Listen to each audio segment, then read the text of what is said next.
Zisithi asizoninika oli, hambani banozifunela, yaphela ioli kwezi.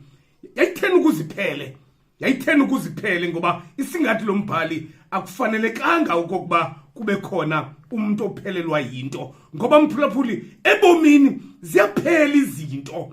Kunjalo nje xa ziphelile ayithethi uba loo nto uphelile nawe. Kusuke kwaphela izinto, zaphela izinto zikaJobi ebenazo, kodwa akazange aphele yena, ngoba ukuphela kwezinto zakho akuxeli okokuba izinto, xela okokuba wena uphelile, ngoba awuzozinto wena, unguwe. Ngoko ke zingaphela izinto. Athi uJobi kuyacaca okokuba ndangena ndize ndingenazinto, kuyabonakala kananjalo okokuba ndizawuphuma ndikwanjalo ndingenazinto, ngoba mphulaphuli awuzozinto zakho, unguwe. Kukho